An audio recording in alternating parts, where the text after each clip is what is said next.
All right, well, this week we are going to a city that really surprised me in every direction. From the vibrant street scene, street food wafting through every alley, to the glass towers cutting through the skyline, the way in which Malay, Chinese, Indian influences all come together and collide in the architecture, in the food, and in daily life.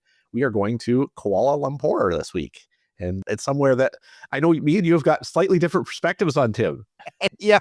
I will say, I've been to Kuala Lumpur a couple of times, and David's going to do most of the talking on this episode because he's been much more recently than me. I will say KL it's a really interesting city in the sense that you get old and new happening all at the same time. It's one of those cities where 19th, 20th, and 21st century, they're all happening at once. I will say it's one of, this is, it's one of my least favorite cities in Southeast Asia. Other cities in Southeast Asia, they have that patina of history, Bangkok and Saigon and Hanoi and even Manila. You've got all these years of history going back. KL feels like a much more recent city. And for me, every city in Southeast Asia is this way, but it is just hot, and I am not a hot person. I like Sweden in November. I'm happy there. So, it definitely has its positive points. I had a good time there both times I was there. I used it as a jumping off point to go over to Borneo, and had a good time over there in Borneo with the orangutans and the beaches and the jungles and everything. But David, I know you are a fan of KL. Yeah, I think it is one of the most underrated cities, and it is one of my favorite places in Southeast Asia. So we are definitely going to have a different take on KL as we get into it here today. But before we do that, one thing I did want to do, I know we always, as we're going through these episodes, we ask people to drop us a review, drop us a note, and we love getting listener feedback. It's super helpful, and we got one this week, and it's kind of funny. So I thought I'd have to. I just want to stop you for a second. I'm slightly terrified about this. You mentioned this just before the episode. I have not. David, of course, has read the review. I have not read this review. I have no idea what it says. Apparently, it's not positive. I'm a little afraid it's about me. But anyway, so you guys are hearing it at exactly the same time that I'm hearing it. So this is our latest listener feedback. Always good to hear from people on the internet. It's entitled "UGH" to start off. UGH. And it is the review is two Canadian bros just dropping the Four Seasons and other luxury resorts as their recs for hotels. Unrealistic and completely ridiculous for 99% of their listeners. However, their food recommendation seem okay. Sure sounds like these guys can eat. Well, okay. That's from Sophie in Sophie TN in the United States. Come on, Sophie. Come on. Not cool, Sophie. Bro, I'm really not a bro guy. I don't think you are either. But I do like the Four Seasons. So can't argue with Sophie on that. I get it. It's not budget friendly, but sometimes the best property in the city often is the Four Seasons. We're talking about the best of the best. And I will say, Sophie's not wrong on the eating. She's not wrong on that front either. That's right. 100%. Yeah, I can eat with the best. Give me a pizza, it'll be gone. So yeah. And I feel like, David, you're a fan of food as well. I know we've traveled together. So I have good news for Sophie. We take listener feedback seriously, and today my hotel recommendations are going to be on the complete opposite end of the spectrum of the Four Seasons. So Sophie in Tennessee or wherever she is here should appreciate it. But sure, of course, it's a Four Seasons in Nashville. But if there, she should check. She should. Sophie should check out the Four Seasons. She would enjoy it, I'm sure. Yeah. I could guarantee, Sophie. I can guarantee you're gonna love it. So, yeah. So in KL, in Kuala Lumpur, I don't have a lot. Right. My one hotel recommendation, I guess, maybe we'll move into that now, and Sophie's not gonna like it, but it is the Shangri-La. Of course it is. So whatever, it's a great hotel, and again, it is like many cities in Southeast Asia. It is a busy city. It's a hot city. There's a lot going on in KL, and Shangri-La has kind of that resort, beautiful, cool, sit by the pool feel. And it's kind of a nice escape. When I travel to Southeast Asia or India, places like that, where it's very, very busy during the day, it is nice to go to a place where you can just kind of relax. And I will say, for the record, just as we're still talking a little bit about Sophie, our last episode, or one of the, I'm not sure what the sequencing is going to be. I did have a budget friendly option, so a business hotel, so that I could afford. So I don't know. What about you? Well, so I was in Kuala Lumpur actually when we were first setting up our company, Voicecape. I was spending some time traveling throughout Asia, meeting with different podcasters, attending some travel events, and so I was traveling very much on a budget as we were bootstrapping and starting up our new company. And I stayed at a super cool place in KL. And Sophie, you will love to hear this. It was $29 a night. It was called the Ceylon Suites by Five Senses, and this is one of the reasons why I love Kuala Lumpur and why it actually attracts a lot of digital nomads from around the world. Is it is a super affordable city. To give you a sense, like this place, you could book it out on Airbnb or you could book it out on Klook Travel. It didn't have a front desk, but it was very much like a short stay hotel. But they're all individually owned. So you've got to book it through the owners. You're checking in through a digital keypad. But then once you get in there, they're great rooms with like mini kitchens, great amenities, amazing view of the city. It's got a rooftop infinity pool. It's got a cool bar up on the rooftop. It's got a business lounge, kind of like a WeWork space, a gym overlooking the city. And it was $29 a night. It was people who stay at the Four Seasons would appreciate it, and Sophie would appreciate it. So I highly recommend it. I stayed there for about a week and a half, and you will see it all over Instagram because it's iconic. This like infinity pool with the infinity edge overlooking the Petronas Towers in downtown, and because it is so affordable. And then of course my other favorite that I've stayed on a previous trip was the JW Marriott, which is also a great hotel. And again, like one of the great things about Kuala Lumpur is you can stay in these amazing like international luxury hotels for I was checking last night, it was about $120 US right now to spend a night at the JW. That's for a 5-star high-end hotel in the center of the action of a major international city. A pretty great deal. So that's one of the great things that I would say really recommends Kuala Lumpur. One other hotel I will call out, because when my first time in Kuala Lumpur, like 10 years ago, it was one of my favorite hotels in the city. I went back and visited it here on my most recent trip, and it has become a bit dated. Is the Westin there? I would not recommend as much. It's a great location and it's still a nice hotel. It's just starting to look a lot more dated compared to some of the others that you could get for kind of similar rates there in the central part of the city. I mean, one of the things that you can see Kuala Lumpur has really become a magnet for is digital nomads from around the world, right? People who can work remotely, people who are in many cases completely untethered and working somewhere else around the world every week. I mean, there are a ton of like short stay apartments, Airbnbs in really nice, newly built luxury condos throughout the city where, I mean, you can stay for under $500 a month for sure. I mean, this is the sort of place where you could go with $1,000, $1,500 and live really well for a month there with amazing food, modern amenities, beautiful, as I say, rooftop the infinity pool and spa in the place where you're staying. It's there's a lot to recommend it. You may have convinced me, David. I'm not being facetious here. I really do think I need to give it another chance because, it was many, many years ago that I was there. It was not necessarily such a cheap city when I was there because the Malaysian economy was sort of booming at that point. I had a couple of bad experiences. I had a taxi driver scam me and things like that.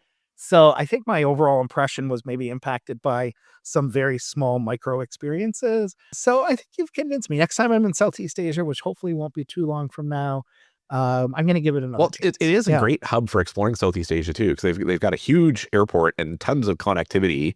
AirAsia, I think their main hub is out of Kuala Lumpur, and basically, I mean, if you can get yourself on points to Kuala Lumpur, you can pretty much get anywhere else in Asia. I mean, from the Maldives to India to really anywhere for under $300. I mean, if you're looking to go to Thailand, to Vietnam, to Bali, you can get there for under $100. Like it's remarkably affordable once you get there.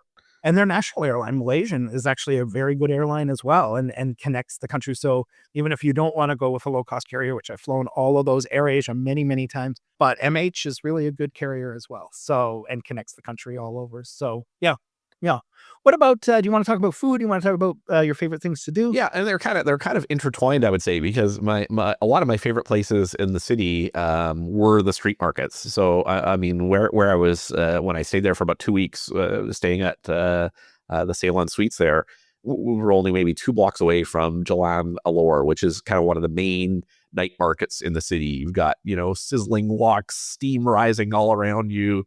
You really see the blend of cultures there, right? You've got the Chinese influences, the Malay, the Indian, all sort of combined, grilled saute, tropical juices. It's just a great, really alive, gritty, authentic experience. And it's open late into the night. So I love the atmosphere there. I was there right around Ramadan as well. So that even kind of amped up the celebrations because there's a large Muslim population in Malaysia, majority Muslim country.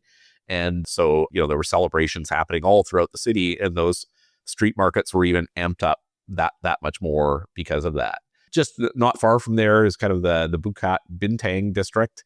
And one of the things you don't think of necessarily malls being a great place to eat, but the mall food courts there were phenomenal. It's like all the street foods that you're finding, but in a slightly elevated, but still super affordable and accessible way to get to them, right? And they have a couple of these beautiful malls with luxury stores and stuff in them, but then these great food courts that really are just a slightly more hygienic and step up from the street food, but you're still getting all the same street foods there as well. So from where to eat and what to do, those were two of my favorites.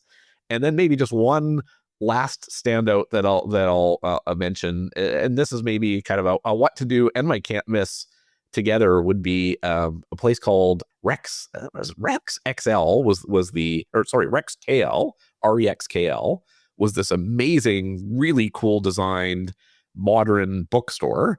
And it's hard to even describe it. It had all these nooks and crannies, and it was like an art installation, the bookstore itself. And you could spend hours there, and people do. It's this jam-packed bookstore, but then it's also connected to this immersive art installation space as well. I think it's called RX Experience or RXP. Where they've got these kind of art displays that are digital projections on the walls. You kind of sit in this massive sort of box room where we've got these digital projections of amazing, all based on very traditional Malaysian art, but done in a super modern, interactive way. So I loved everything in that sort of RX experience complex. It was by far my favorite thing that I saw when I was in town. Very cool.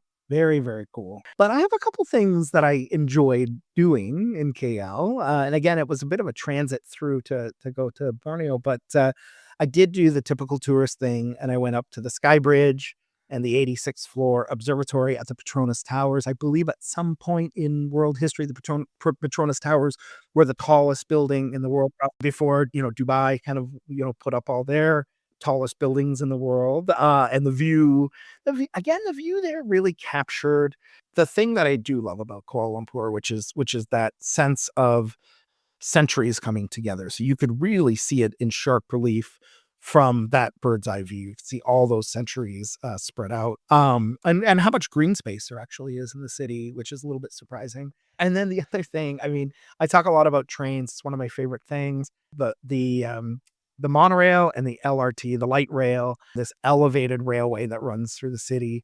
I could just sit on there. I mean, same thing in Bangkok. They have one of those in Bangkok too. I could just sit on there all day and just enjoy the air conditioning, and B, look out the window and you just see the city go by. Try when I'm on those elevated railways in KL or wherever I am to just not be on my phone, to not be reading a book, just looking out the window, because you'll pass street markets, you'll pass all of this life on the sidewalks, you'll pass, whatever, you'll see amazing things in the city. So that was one of my favorite things too about Kuala Lumpur, was just riding the rails. Yeah. Yeah. And you do, I don't know what your experience was, but coming in from the airport, well, first of all, I'll say the airport is a beautiful huge international airport they've got there. As we've talked about, it's this great gateway for connecting to the rest of Asia. It's got a lot of great restaurants in it as well. If I remember correctly, I think they had like a Din Tai Fung, they had a Jamie Oliver restaurant. So lots of good things in the airport itself if you're using it as a connection point to go elsewhere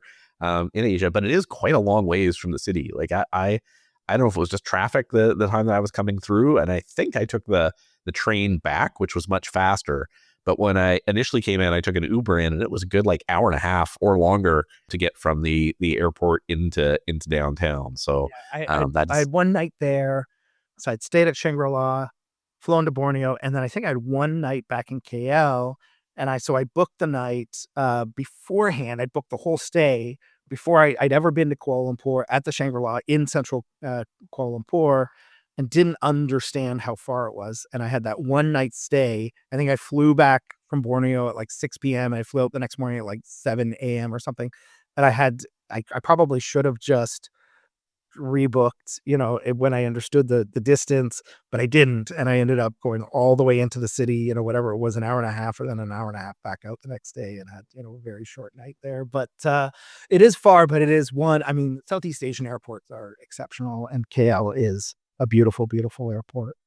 And in addition to being a great gateway to the rest of Asia, it's of course the gateway to get in and explore the rest of Malaysia. And there is so much to see and do in Malaysia, which I'm sure we will do many, many more episodes on some of the great things to see and do around the country there. Absolutely. No, there really is Penang and Sarawak and Kota Kinabalu, and there's really a lot in Malaysia to see. So probably the best diving I've ever done in Malaysia off the coast there. Yeah, it's there's a lot to recommend it. And overall, totally agree that Malaysia is one of the most underrated. People think about the Philippines or Thailand, as destinations in Southeast Asia. And Malaysia definitely is an underrated destination. Straits of Malacca is really, really interesting from a historical perspective. Interesting ethnic mix, as you said. Chinese, Indian, and then Malays as well. So very, very interesting place. All right. Well, with that, we have gone well over our 10 minutes as we have in the last few weeks. It's not too much to talk about, That's right. So. But even with the review we started it off with, I will still ask people. We love getting feedback, and we love hearing your questions too. That's super helpful to know what destinations that you want to know more about, or questions that people have. Please reach out to us with those on the website at voyescape.com or through Instagram or elsewhere. We love getting your reviews, even the ones that challenge us a bit like today. Yeah, absolutely. We're always happy to hear from people. So yeah, at least people are listening. That's good. That's right. So. All right. And where are you off to next, Tim? Any travel on the books? Yeah, tomorrow, I think right after we finish recording, I'm going to start packing. Tomorrow evening, I fly to Miami, and I get on a ship and do an inaugural cruise through the Caribbean with MSC. And then I've got a conference in the Bahamas, and then I've got some other travel lined up after that, including a trip that we're both doing. So what do you have lined up? I think you're headed down to Mexico. I'm headed down to Mexico here shortly, also to a travel conference I'm going to be speaking at down in Zacatlan, Mexico. So looking forward. That's a part of the country I've never explored before, so really looking forward to checking that out. And then me and you are meeting up down in Orlando, so looking forward to getting down there and exploring a bit more of that as well. Although by the time this is aired, we've probably already come and gone from Orlando. Thanks, Tim. Look forward to seeing you soon. Thanks, David.